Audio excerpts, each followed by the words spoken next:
buenas tardes a cada uno de ustedes nuevamente que se han incorporado a este Congreso Internacional de Expomin en su segundo día y en la sesión de la tarde. Vamos a dar paso al segundo panel de esta tarde que hemos titulado Rentabilidad y Responsabilidad en el Desarrollo de Proyectos.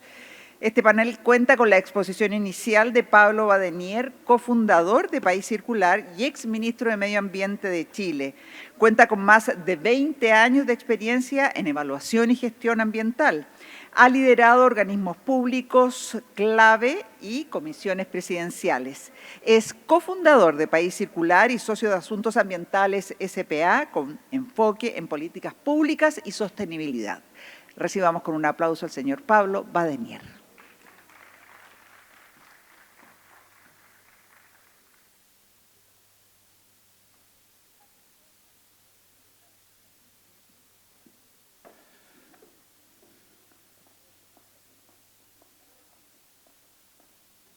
Muy buenas tardes a todos y a todas. Muchas gracias por la invitación a Expomin, por tener el honor después de compartir un panel con los panelistas que nos van a acompañar y que están en el programa. Y quiero compartir con ustedes el análisis de la invitación que nos han hecho, que tiene que ver con el desarrollo de proyectos para una evaluación ambiental efectiva, con un foco bien importante, yo diría, en un punto que muchas veces es controvertido, que es menos objetivo que los temas que están normados, que tiene que ver con lo que denominamos algunos, con la aceptabilidad ciudadana de los proyectos de inversión que se emplazan en el territorio. Obviamente, un factor relativamente crítico para el desarrollo de muchos proyectos de inversión. Obviamente los proyectos mineros es una característica, la relación que ellos tienen o que deben tener con las comunidades.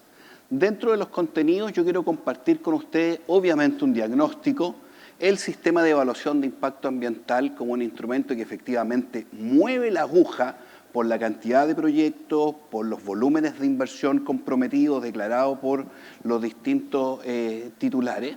Tercero, hablar de los procesos de participación ciudadana propiamente tal que hoy día que se dan formalmente en el sistema de evaluación de impacto ambiental y modestamente poder compartir con ustedes algunas propuestas de mejora que creo que permite que el instrumento evolucione para poder hacerse cargo, yo diría, de las nuevas demandas que hay en materia de participación ciudadana, de aceptabilidad de proyectos y las condiciones de los diseños de los proyectos que permite que esos proyectos lleguen a puerto.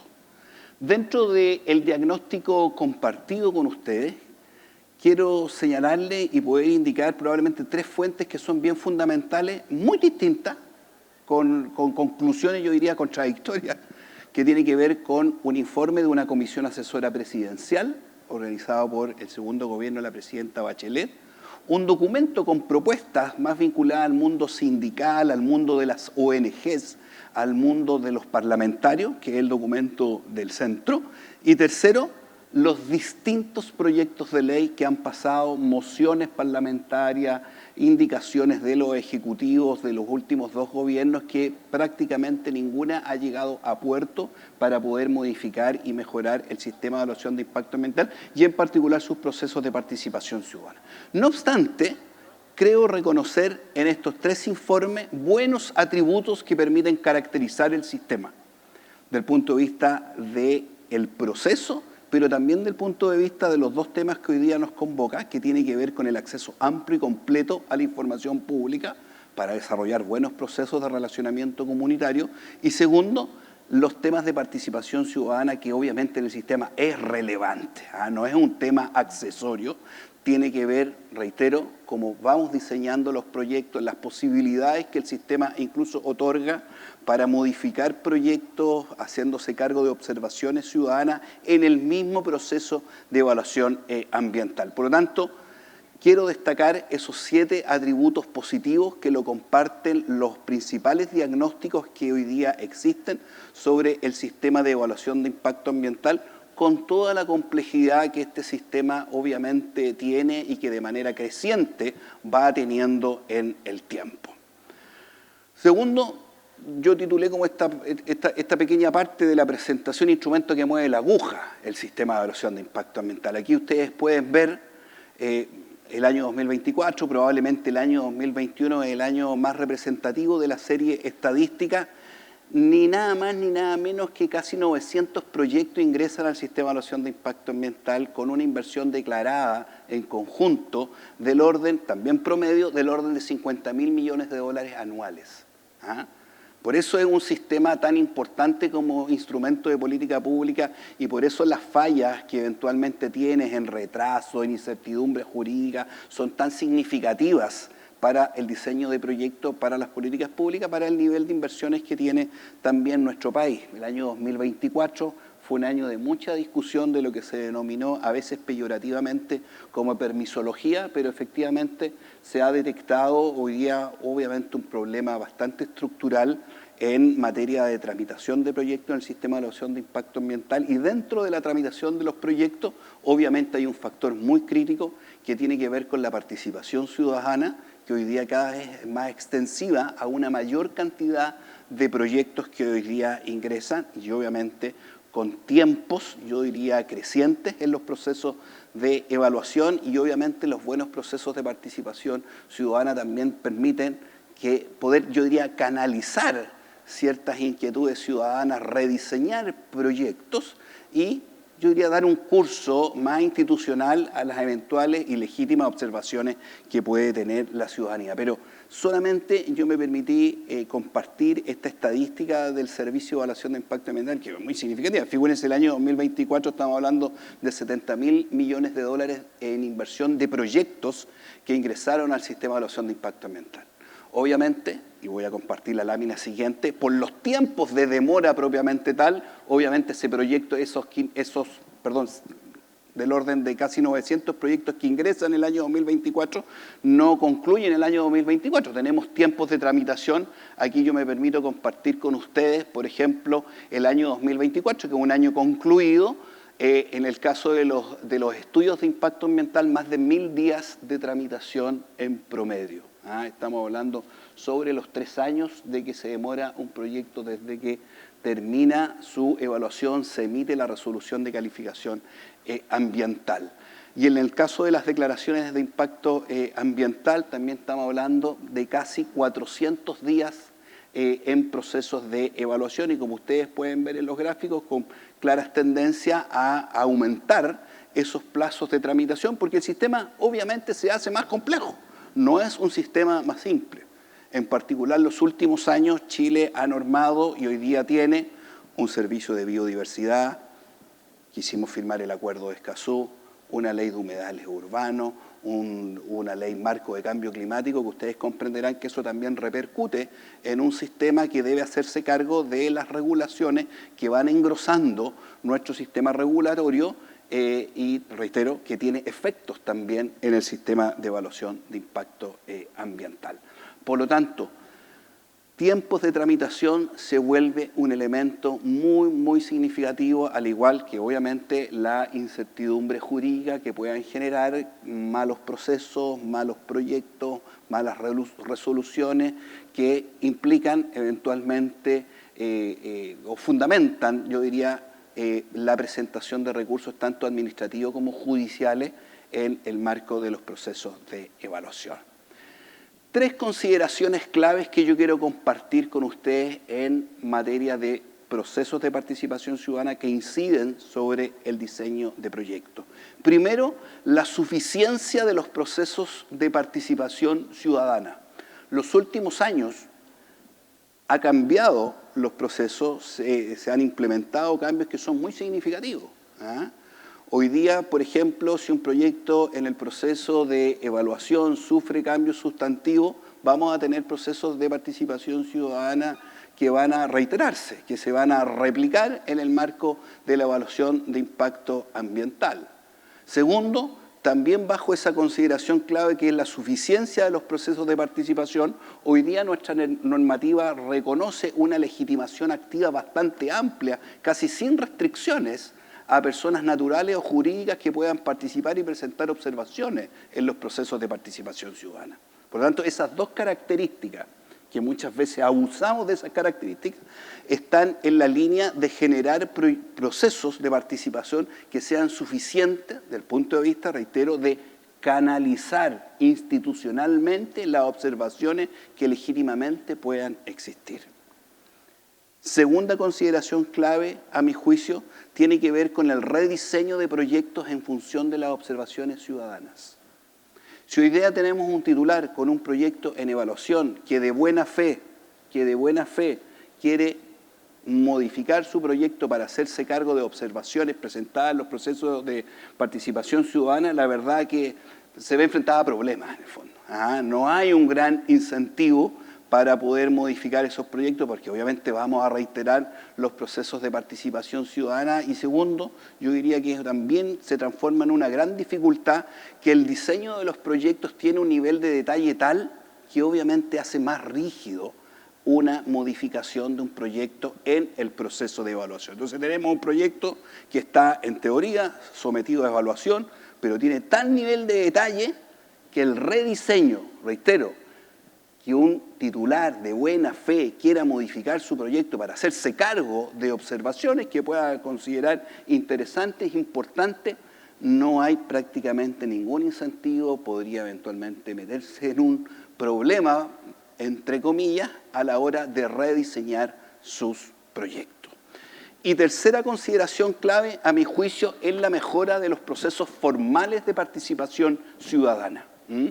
En esta consideración clave, yo quiero compartir con ustedes el proyecto de ley hoy día en trámite, que modifica, entre otras cosas, el sistema de evaluación de impacto ambiental, el proyecto original que modifica la participación temprana, voluntaria de los proyectos y la participación ciudadana en general en los proyectos que ingresan al sistema de evaluación de impacto ambiental.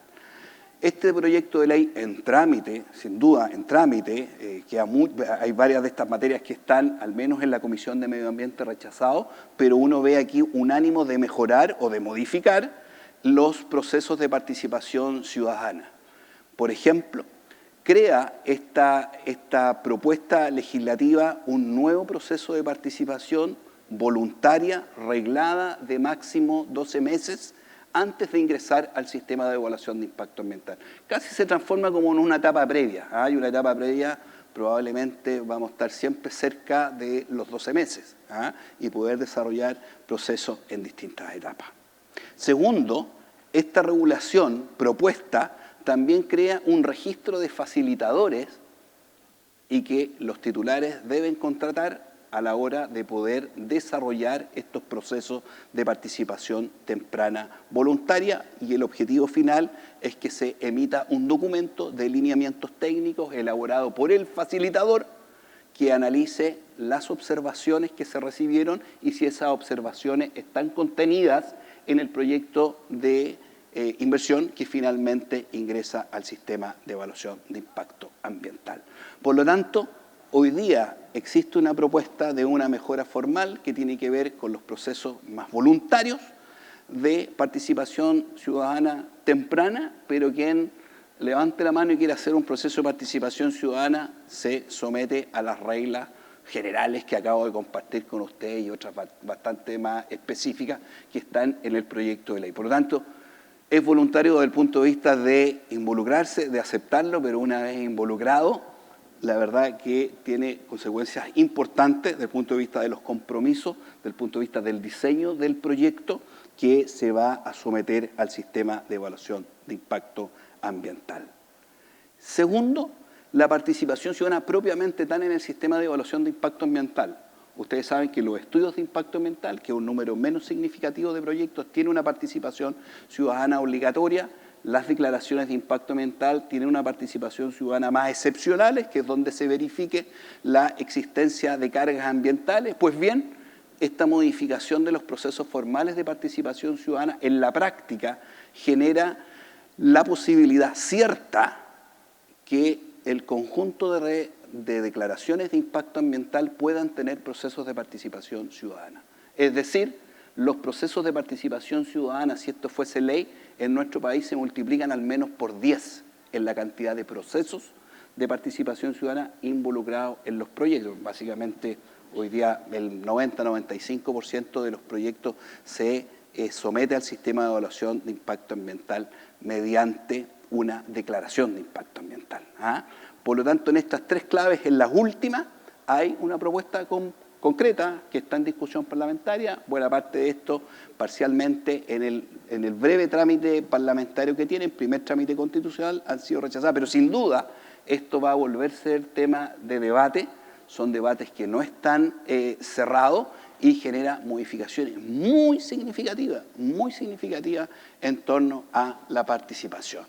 Aquí solamente, y con esta yo termino, algunas propuestas de mejora que yo creo conveniente y pertinente poder compartir con ustedes. Primero, lo que se ha comentado por distintas organizaciones de tener una evaluación ambiental en 2 etapas para los proyectos que sean estratégicos. ¿Ah? Estos proyectos grandes, densos, complejos, que probablemente es donde más falla el sistema. ¿Ah? En estos proyectos que pueden ser 3, 4, 5 al año, muy poco significativos, pero que se vuelven muy controvertidos porque no pueden resolver el proceso de evaluación. ¿Qué han propuesto el informe de la Comisión Asesora Presidencial, Pivotes, que es un centro de incidencia en nuestro país, poder desarrollar procesos de evaluación en 2 etapas y que en la primera etapa tenga que ver fundamentalmente un foco en la aceptabilidad de las comunidades antes que el proyecto tenga un nivel de detalle tal que, como yo lo compartí con ustedes, creo que hace muy rígido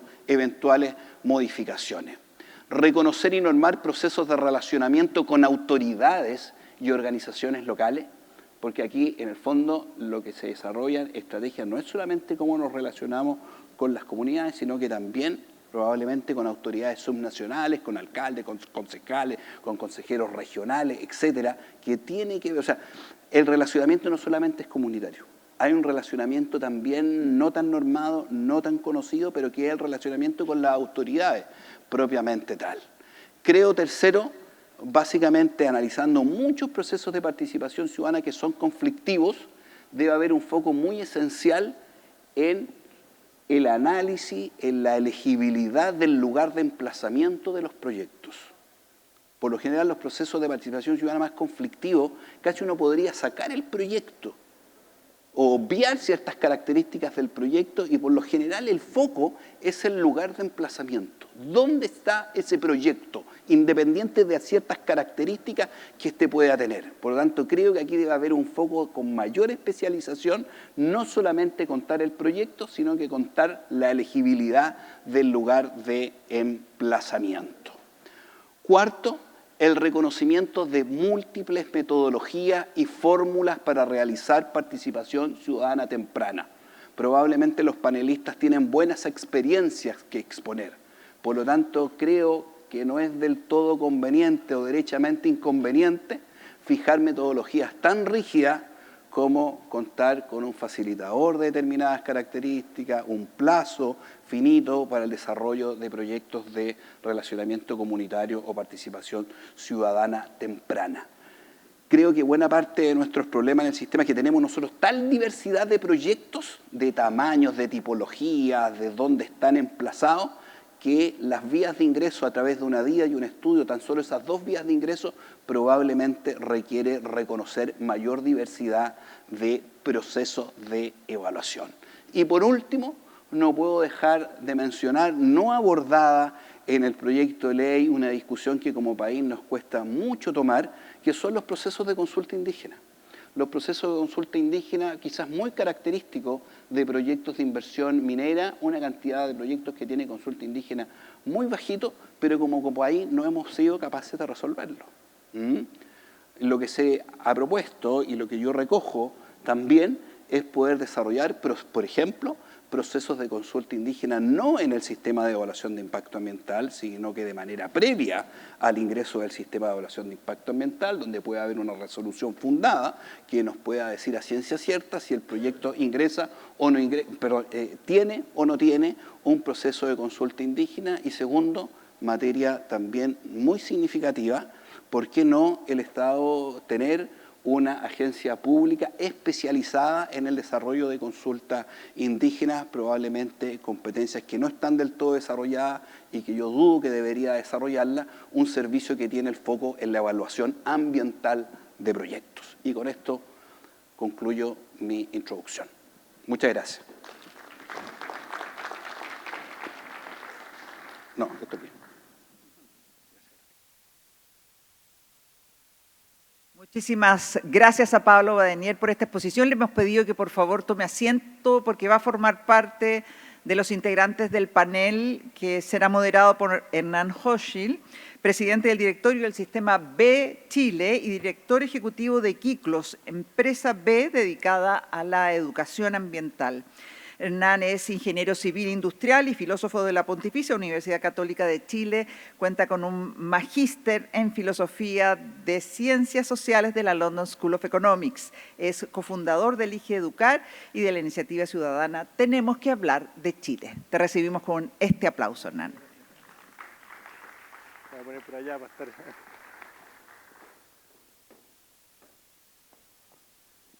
Muchas gracias. Bueno, vamos a hacer pasar a los otros panelistas. Yo los tengo aquí también de presentación. Denme un segundo. Por favor, Tomás Salas, ¿cierto?, que viene de la empresa Bechtel. Tomás es líder de desarrollo sostenible y descarbonización de Bechtel y está muy asociado al desarrollo de proyectos industriales y mineros. Es además ingeniero con experiencia en consultoría estratégica y múltiples planes de descarbonización. Tomás, por favor, adelante. Dominique Viera está por ahí, por favor. Dominique es presidenta de Primin y vicepresidenta de operaciones de grupo Metaproject. Es ingeniera comercial con un magíster en finanzas y estudios en metalurgia. Es la segunda mujer en liderar a Primin, así que otro aplauso, por favor, para ella. Y promueve, ¿cierto?, la inversión eficiente y la sostenibilidad en la minería.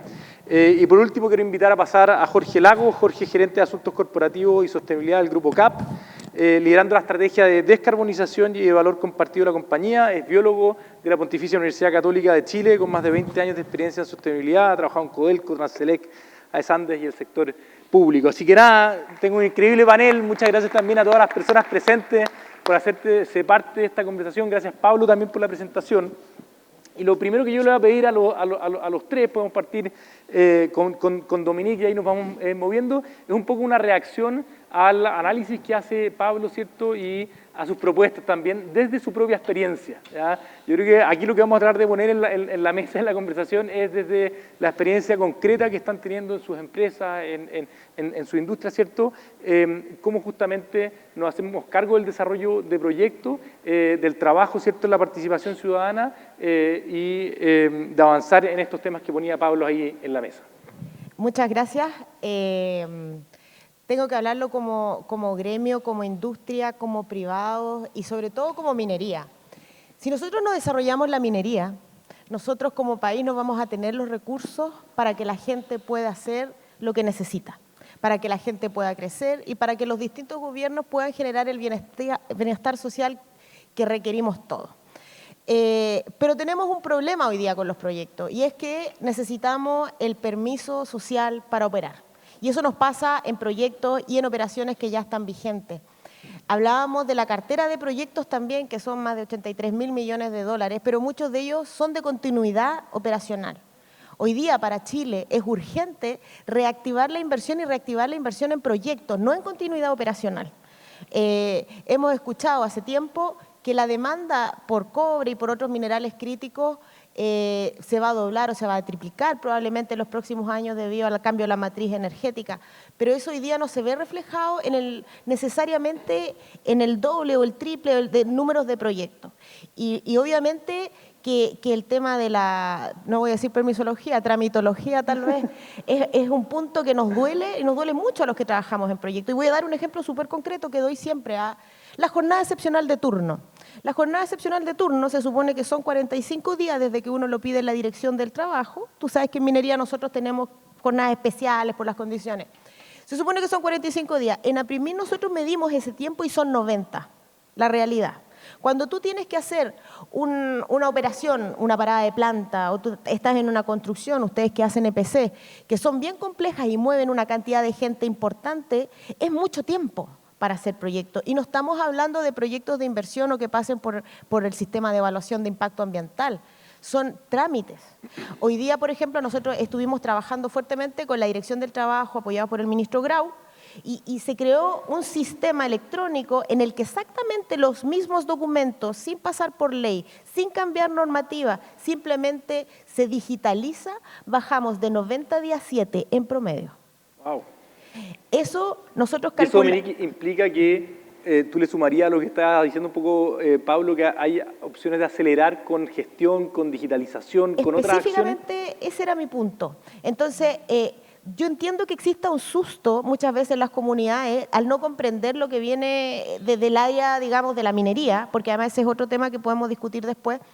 Pero por otro lado, no solamente hay un montón de trámites que se pueden mejorar y que no pasan por el Congreso y que no pasan necesariamente a lo mejor, sino por una estandarización que en la que nosotros al menos como gremio o como proveedores estamos trabajando, de que por ejemplo se haga una estandarización en los requerimientos de ingreso a faena.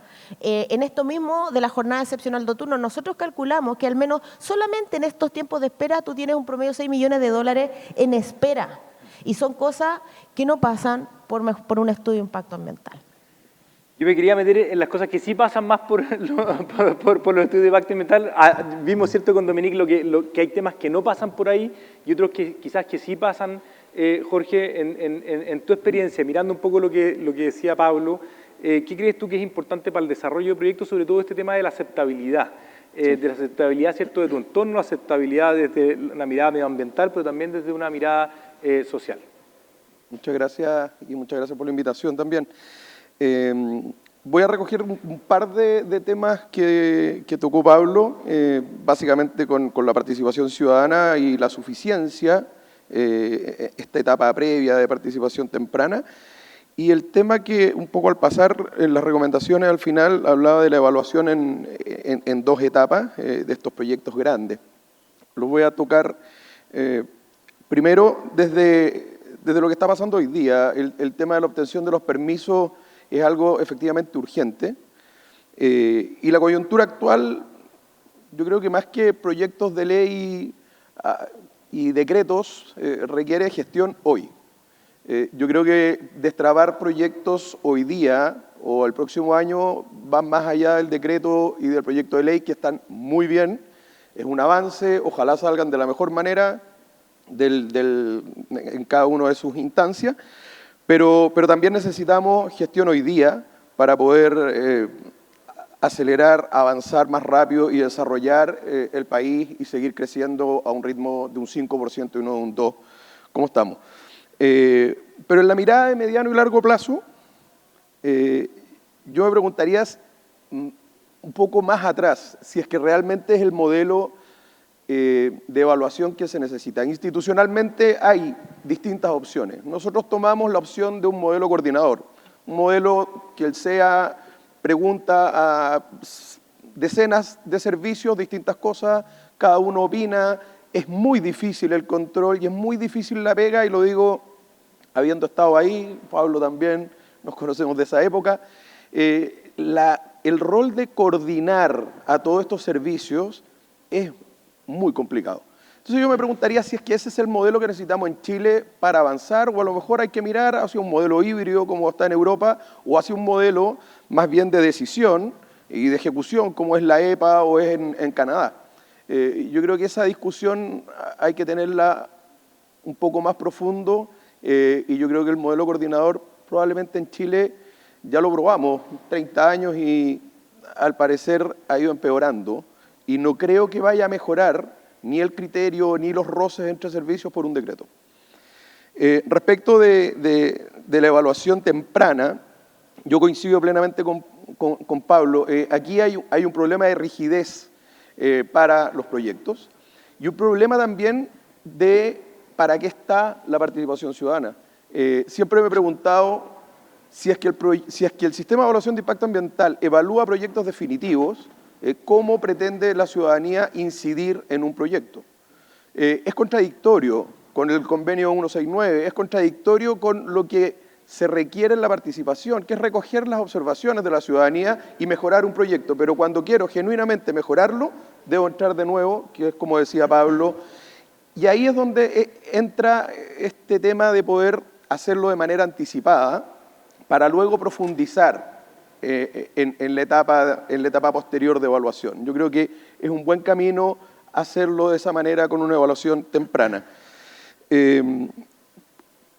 Y luego quería tocar un tema, que el segundo que mencionó Pablo, que dije que iba a tocar, el tema de la evaluación en estas dos etapas de proyectos grandes. Yo creo que hay que pensar bien de nuevo los proyectos grandes. En la minería conocemos proyectos de verdad muy grandes.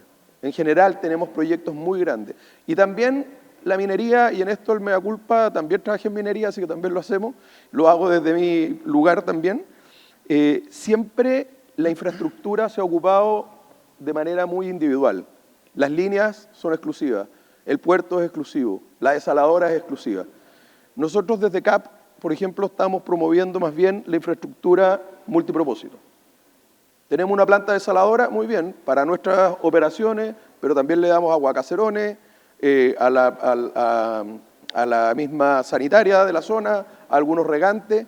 Se puede compartir infraestructura y yo creo que el mundo hoy día, y Chile en particular, está viendo con buenos ojos esta asociatividad y esta mejor manera de hacer proyectos. Yo creo que los proyectos compartidos son una nueva forma de poder hacer las cosas, que requiere una flexibilidad también. Hoy día las RCA son indivisibles, o sea, hoy día hay cosas que no nos ayudan a ser más eficientes y ser más colaborativos. Yo creo que también hay un llamado a mirar estas instancias. Voy a ir después con Pablo con lo del rediseño total del sistema, pero antes voy a pasar por Tomás. No sé quién dijo Canadá, no sé si fue la Dominico o yo leí el modelo canadiense. El modelo canadiense. Yo sé, Tomás, que ustedes están en varios países. ¿Tú ves posible efectivamente el rediseño y el codiseño en la participación ciudadana? ¿Crees que justamente esta participación ciudadana inicial puede ayudar a la aceptabilidad de los proyectos en la experiencia que tienen ustedes? Sí, como mencionaba, yo creo que el rediseño lleva esto, volver a evaluarlo, entonces lleva estas demoras y lo hace mucho más extenso. Y el codiseño ya viene con un diseño compartido desde el vamos, entonces podría reducir mucho los tiempos e involucrar a las comunidades. Muchas veces esta aceptación también toma tiempo porque la comunidad no se opone al proyecto, sino a la no participación o a la no toma de decisiones, al no entender. Muchas veces estos proyectos tienen mucha información, es muy abrumador para las comunidades entender todo, ver de qué se trata. Entonces, el codiseño desde etapas tempranas puede ayudar mucho en el tiempo. Mencionabas en Canadá, nosotros lo hemos hecho en British Columbia, que hay muchas comunidades originarias y este proceso de codiseño nos ha ayudado a acelerar tiempos, a participar.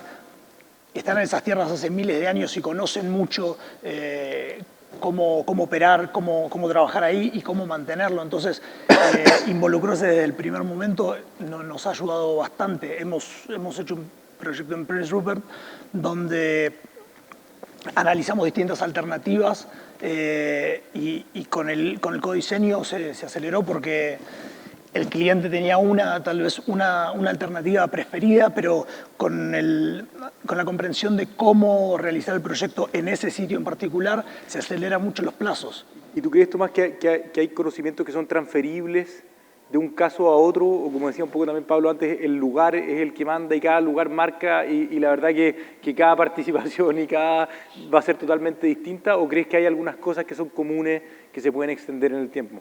No, hay lecciones aprendidas que se pueden extender en el tiempo, por supuesto. Cada comunidad es distinta, cada proyecto es distinto, cada área es distinta, pero hay lecciones aprendidas que son transferibles y se pueden llevar de un lado al otro.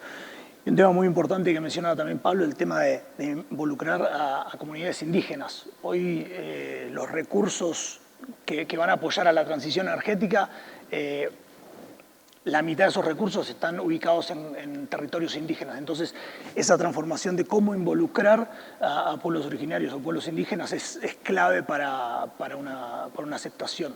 Buenísimo. Pablo, ya acá reaccionaron harto a lo que tú presentaste, ¿cierto? Jorge decía, no, se necesita quizás repensar totalmente el sistema, el diseño. ¿Cómo ves una reacción a eso? ¿Cómo lo piensas tú? ¿Tú crees que más bien con lo que tenemos hoy día, tú decías, es un camino, es algo que nos encausa, que nos ordena, sabemos que tenemos ahí? ¿Cómo lo ves en ese sentido?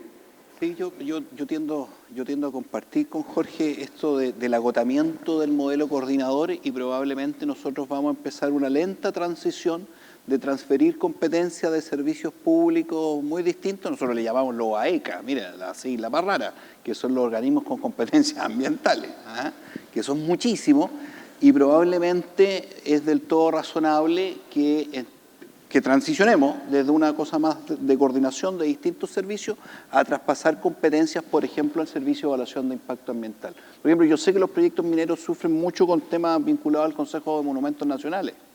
Esas atribuciones que hoy día tiene el Consejo de Monumentos Nacionales, que son bastante acotadas, incluso dentro del Consejo de Monumentos Nacionales de Evaluación, perfectamente podrían traspasarse a un servicio de evaluación ambiental, que creo que son servicios que tienen la habilidad o que tienen una visión de campo que no tienen necesariamente los servicios sectoriales. Esto en materia de participación ciudadana es lo mismo.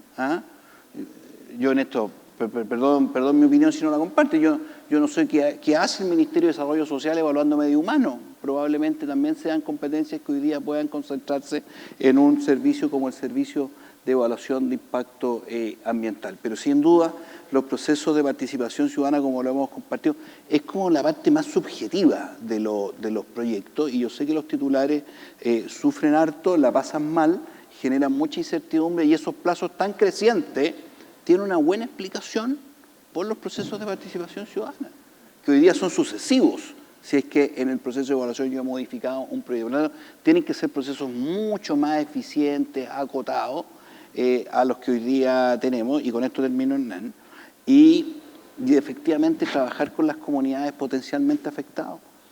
Si muchos de los titulares en el fondo terminan discutiendo, conversando con intermediarios, con organizaciones que no necesariamente están en el territorio. Entonces, son temas relativamente peliagudos, pero yo creo que tenemos que enfrentarlo si queremos bajar los plazos que acabamos de ver. O sea, no hay otra que tomar decisiones un poquitito más impopulares en esta materia. Tú, Pablo, decías que cuando uno hace participación, ¿cierto? Si entendí bien, hay que entender con quién está haciendo esa participación ciudadana. A veces uno termina haciendo participación ciudadana con los que no son los actores relevantes. Y ahí me encantaría preguntarles a los demás del panel qué casos propios tienen ustedes de ejemplos que ha sido como buena participación ciudadana que les ha permitido, ¿cierto?, desarrollar los proyectos, o que han entrado bien, ¿cierto?, al sistema, ¿cierto?, de estudio de impacto ambiental. En el fondo, en la experiencia de ustedes, ¿qué puede hacer la empresa también? Porque ya tenemos más o menos clara la película de qué se puede hacer desde la legislación, o al menos tenemos claro, ¿cierto?, cuáles son las críticas que tenemos en esa dimensión a la política, al Estado, pero me imagino que hay mucho que pueden hacer también las empresas aquí. Jorge. Sí, voy a responder tu pregunta inmediatamente, pero también quería agregar un punto para el análisis que hagan quienes lo escuchen. Pero 71.000 millones de dólares, decía Pablo, el año pasado en inversión en el CIA, ¿cierto? 71.000 millones de dólares. Hay que preguntarse cuál es el presupuesto que tiene el CEA respecto de aquello. Porque le estamos pidiendo a un Ferrari que corra como un Ferrari, ¿o no? O sea, con el presupuesto que hay para ciertas actividades que tiene que liderar el CEA también, bueno, esto tiene que correlacionarse. O sea, si queremos que ande más rápido, tenemos que entregarle los recursos. Y ahí yo creo que también hay algo que se puede hacer ahora. Eso es a lo que me refería con la gestión. Respecto a de la pregunta que me hacías, nosotros, yo creo que tenemos un caso en nuestras empresas, dentro del Grupo CAP, Compañía Minera del Pacífico, obviamente es nuestra punta de lanza, digamos, en lo minero, aunque hoy día también estamos en tierras raras, que es una minería distinta, a pequeña escala, no a gran escala, a pequeña escala. Y yo creo que para nosotros es un tema ya de política, el que más o menos el 92, 93% de nuestros trabajadores viven en la región.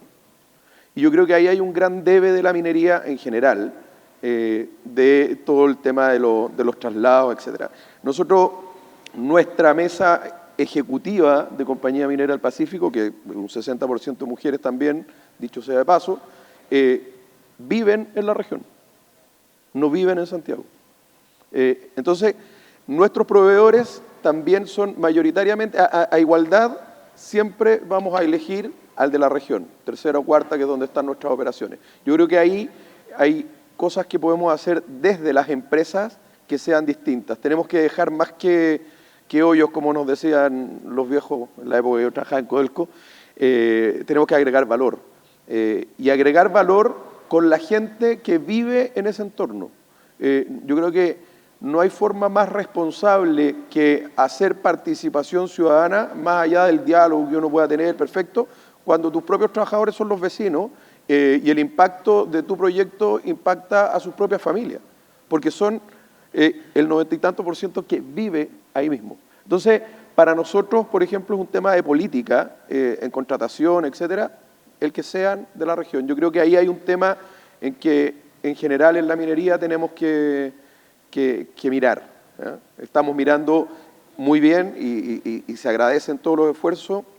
Como CMP también lo hemos hecho en el tema de contratación de mujeres. Como dije, el 60% del equipo ejecutivo es mujeres, pero también con trabajadores de los lugares donde estamos. No nos olvidemos de esa otra pata también. Dominique, me imagino que eso es importante para los proveedores. El mundo de Aprimín debe ser algo que se conversa mucho. ¿Cómo lo ves tú, cierto, desde los proveedores a la minería?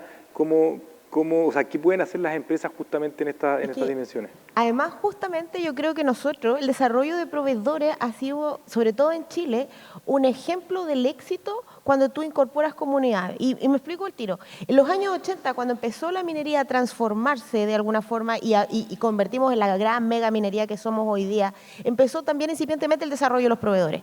Pero eran como empresas familiares, qué sé yo. Cuando se abrió Chile al mercado, al mundo, empezaron a llegar las máquinas, los proveedores más especializados, empezaron a crecer la empresa, llegaron las multinacionales y crece la especialización.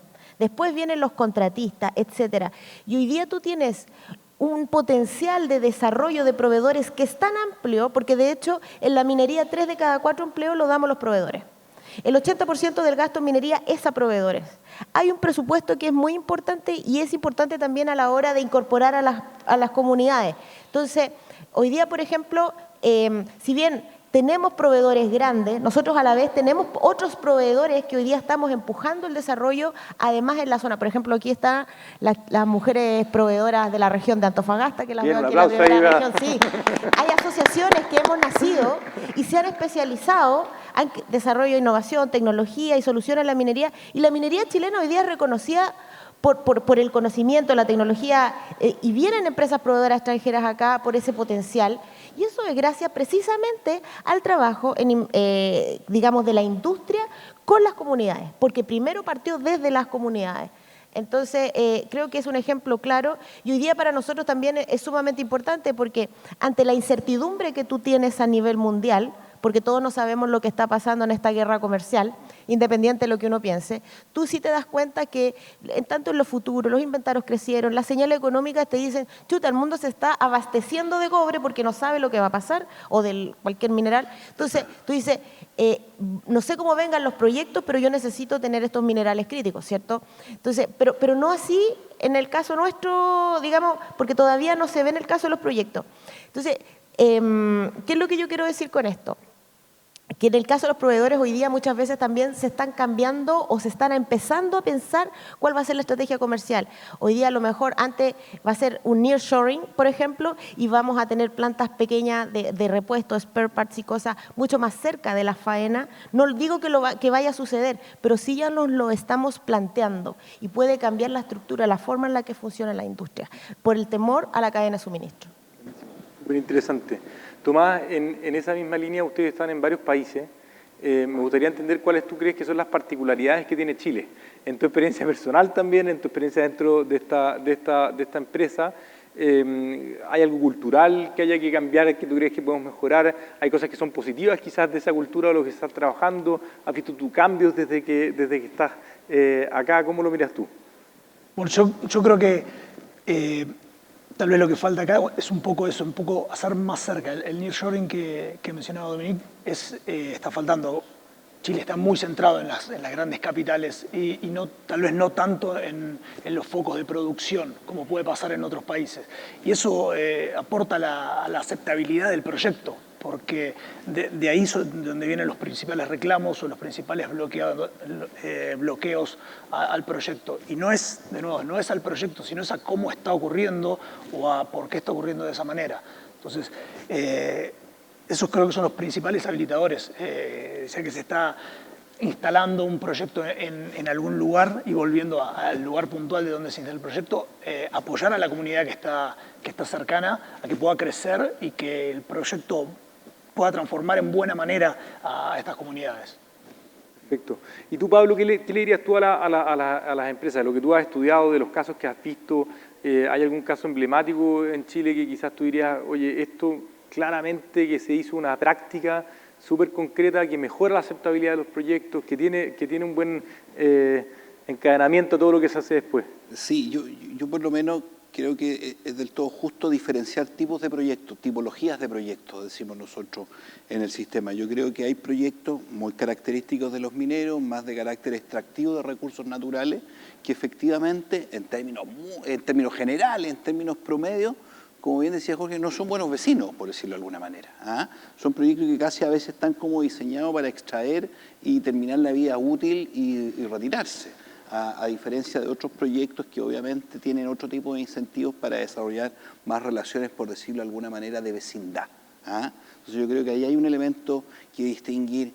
Y lo otro también, Hernán, que yo creo que es bien importante, también olvidarnos de las compensaciones monetarias. Yo creo que algo de que también ha ido quedando en el camino del punto de vista de mitigar, de reparar, de compensar eventuales daños ambientales, eventuales impactos más sociales. La verdad que eso ya está bastante en retirada. Hay algunos proyectos que han hecho el intento de monetizar, yo diría, la compensación, y creo que no es un buen camino. No es un buen camino, y además es un camino, además de no ser bueno para el proyecto, siempre como que todo se sabe y que se busca replicar ese tipo de compensaciones en otros proyectos similares, y creo que le haría muy mal al país a la hora de ir masificando o replicando ese tipo de medidas. Buenísimo. Pareciera ser que acá a la base de la aceptabilidad tenemos un desafío de confianza.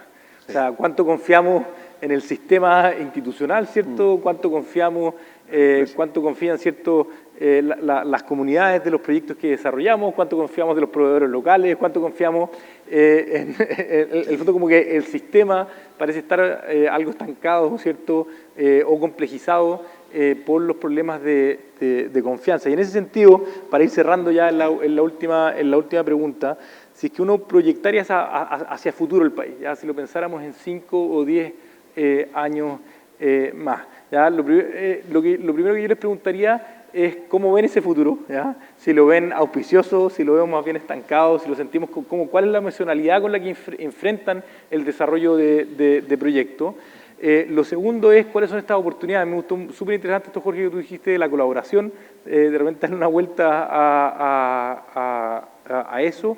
Y lo tercero es cuáles son las claves de que construyamos un futuro, ¿cierto?, en que los proyectos se puedan desarrollar, que tengan mayor aceptabilidad. Yo después voy a cerrar con mi propia mirada desde mi sombrero más del mundo de las empresas B. Así que, bueno, vamos cerrando ahí en línea, Jorge. Bien, voy a tratar de abordar las tres, pero imagino, y me encantaría, como dije antes, un Chile creciendo al 5, al 6%, no al 2%, como está. Y en eso creo que es clave no perder las oportunidades. Uno ve el proceso, por ejemplo, el tema del litio, uno dice, bueno, hubo una oportunidad ahí, la perdimos, no la perdimos. Nosotros estamos, por ejemplo, en el proyecto de tierras raras en el sur, y vemos que hay una oportunidad hoy día, por temas geopolíticos también, para Chile desarrollarse en estos minerales que realmente son muy críticos para los temas de electromovilidad, críticos para distintos tipos de tecnología, pero claves para la descarbonización sin duda. No perder esa oportunidad, yo creo que me gustaría mirar en 5 años más que Chile está explotando esos minerales críticos y no mirando como otros lo explotan. Y hay al respecto alguna lección, por ejemplo, y vinculado a lo que hemos visto a lo largo de este panel. nosotros hicimos un reingreso de ese proyecto con nuestros socios de Aclara y lo conversamos largamente. Y lo que hicimos fue modularizar el proyecto. Y ahí el desafío para la minería, que siempre nos gustan los proyectos muy grandes, los tremendos proyectos, yo en particular vi algunos que tuvimos que incluso retirar del sistema, y es un desafío para la ingeniería, para los proveedores y para todos los que están hoy día pensando los proyectos mineros. Hacer proyectos mineros en etapas modulares, yo creo que es también una forma de ganar aceptabilidad. Lo que estamos haciendo nosotros en Penco, que teníamos un proyecto muy grande a lo mejor, y dijimos, bueno, hagámoslo más pequeño. Y declaramos desde el día 1 que es un proyecto que se va a construir por etapas. Vamos a construir el primero y ganando la confianza de la comunidad, que ellos vean que no es una minería grande como la que conocemos en el norte, etcétera, vamos a ir por la segunda etapa. Yo creo que hay una oportunidad también ahí que no hemos aprovechado a lo mejor muy bien de la legislación vigente, que es justamente plantear proyectos por etapa, que, ojo, no es fraccionar proyectos, no es sacarle la vuelta, se declara el día 1. Nosotros estamos diciendo, oye, vamos a hacer la primera etapa que es en un solo módulo, en un solo lugar. Luego van a venir los otros y se va a hacer una nueva evaluación con una nueva participación, etcétera. Yo creo que ahí hay un desafío para la minería, para los proveedores de la minería, para los que desarrollan la ingeniería, de cómo podemos hacer un poco más a escala humana los proyectos mineros y tal vez los grandes proyectos gigantes va a haber que pensarlo muy bien. Súper. Dominique. Las mismas preguntas. Yo tengo que decir algo que a mí me llama la atención de la CAP, que ustedes, al estar cerca de las comunidades, al que los ejecutivos se vayan a vivir a la zona, han logrado intervenir en la zona porque tú sufres o tú vives lo que vive tu vecino, tus hijos van al mismo colegio. Y es distinto que te lo cuenten a vivirlo. Y en ese sentido la pregunta tuya, yo creo que tuvimos un problema grave de comunicación en el pasado y eso generó desconocimiento. ¿Y por qué? Porque la gente veía la minería como algo súper lejano. Somos un país minero, pero nadie sabe de minería. De hecho, tú vas a las carreras de ingeniería en mina y preguntas, dime 5 empresas mineras, te recitan las 5 clásicas, dime 5 empresas proveedoras y... difícil. Y tú dices, hay más empleo, hay más oportunidades, pero no se conoce. Y no se conoce incluso en las zonas mineras. Entonces, más aún cuando llegan proyectos, tú tiendes a pensar de que chuta, me van a venir a contaminar el agua, me van a venir a, no sé, porque además tenemos deudas históricas que hay que reconocer, un prontuario histórico tal vez, digamos como industria. Entonces, pensándolo así, yo creo que hoy día nosotros tenemos que trabajar primero en la comunicación, que no es greenwashing, que es primero acercarnos, pero también para que ellos conozcan los procesos, que no suene, porque tú llamar a consulta ciudadana, a mí me tocó en proyectos en el sur, cerca de Temuco, temas de oro, ellos pensaban que nosotros del río íbamos a sacar lingotes y nos íbamos a robar el oro del río en lingotes. Entonces, y era fácil atacar, digamos, a los proyectos con discursos, en ese tiempo había una cosa de alcaldes, no quiero entrar en el detalle, pero con discursos que son súper antimineros y no son ciertos. O gente, otra vez vi una entrevista de un veterinario diciendo, no, mira, yo siempre estoy aquí, no sé, camino a Farellón y subió el río y Anglo está dinamitando glaciares. O sea, y le dan tiempo y se comunica mal.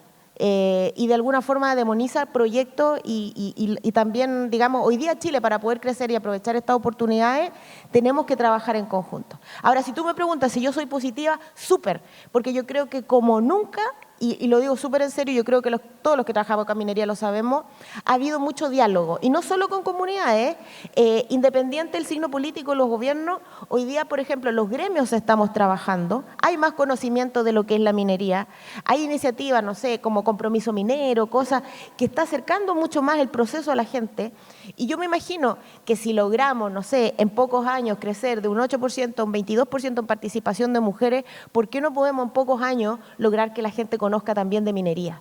O sea, si nos lo proponemos todos juntos, yo creo que se puede. Y tenemos que aprovechar esa oportunidad. Tomás.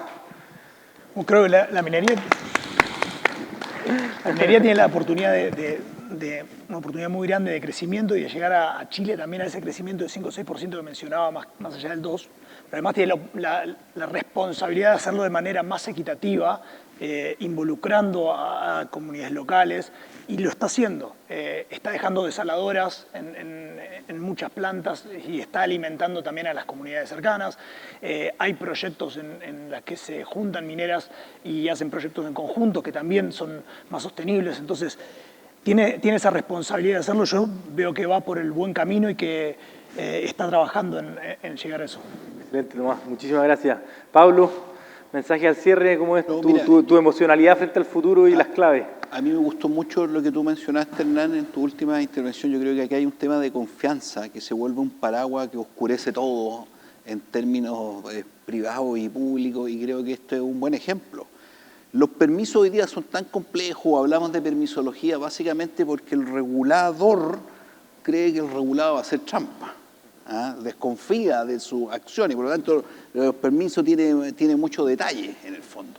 La comunidad desconfía del funcionario público que encuentra que es muy permisivo, que está coludido con las actividades que tiene que, por ejemplo, fiscalizar. Y así viceversa, uno encuentra que hay relaciones de desconfianza que hace que esto se paralice, que sea más lento y dificulta lo que hemos tratado de esbozar en esta conversación, que obviamente es el desarrollo de buenos proyectos, de buenos diseños, que lleguen a término, mejorar nuestros niveles de inversión y con eso también obviamente nuestros niveles de calidad de vida. Yo creo que el tema de la confianza que probablemente se va construyendo lentamente, tenemos que obviamente empezar a reconstruirla. Y el tema de los permisos no es otra cosa que el reflejo de una desconfianza entre regulado y regulador. Buenísimo. Desafío por delante. Yo les voy a contar un poco de mi mirada al cierre. Aprovechame, me quedan 4 minutos, no me lo voy a comer todo, pero a ver, yo vengo del mundo de las empresas B, pero además en otros sombreros de temas de participación ciudadana. Entonces, lo primero que diría es que yo creo que Chile tiene una oportunidad muy grande de producir triple impacto, que es lo que movilizamos nosotros en las empresas B, ¿cierto? Que es el impacto económico, que es la base del desarrollo, ¿cierto? Que uno quiere impulsar, pero también a impactos ambientales y impactos sociales. Y me parece que aquí el tema local, el tema del trabajo local ha salido como un tema muy, muy fuerte, y creo que una demanda ahí bien importante de cómo, ¿cierto?, el desarrollo económico se conecta con lo local. Creo que ahí hay un eje súper interesante, y que uno lo ve de muchas empresas que están trabajando en esas dimensiones, y ahí veo una oportunidad súper interesante. Y lo segundo es que, por alguna razón, ¿cierto?, en la historia de la humanidad hay pocos momentos como este en que el desarrollo económico se conecta también con la transición energética del mundo. O sea, Chile también tiene una posibilidad de ser un aporte a la transición energética del mundo. Yo creo que en otros países quizás hay más tensión, pero en nuestro caso una buena economía, si logramos desarrollar proyectos, esos proyectos pueden tener un rol medioambiental, ¿cierto?, cuidando lo local, cuidando el territorio, pero al mismo tiempo aportándole al planeta en general. Y me parece que como país ahí tenemos un desafío muy importante, porque no solamente tenemos un rol en lo que estamos viendo como país, sino un rol mundial de cómo, ¿cierto?, aceleramos esta transición energética sobre todo. Y lo segundo es más en un sombrero. Yo soy parte de una plataforma de diálogo y participación ciudadana que se llama Tenemos que hablar de Chile, de la Universidad de Chile, la Universidad Católica. Y una de las cosas que más hemos aprendido en participación, que la mejor participación ciudadana es cuando uno hace participar al que no sabe participar, al que no quiere participar y al que no puede participar. Entonces, mi recomendación para producir participación ciudadana sería: no se queden con el que quiere participar, no se queden con el que participa, no se queden con el que sabe participar, sino justamente vayan a buscar más allá, porque el verdadero relacionamiento, ¿cierto?, justamente tiene que ver con construir cercanía con el que tiene desconfianza, y el que tiene desconfianza no se nos va a acercar. Entonces, cuando uno hace una buena participación, yo diría que el estándar de la buena participación es justamente que llegó el que no llegaría. Así que esas son mis palabras del cierre. Quiero agradecerle muchísimo a este panel, felicitarlos, un aplauso por favor para todos ellos, y que sigan teniendo un muy buen día en la Expo. Muchas gracias.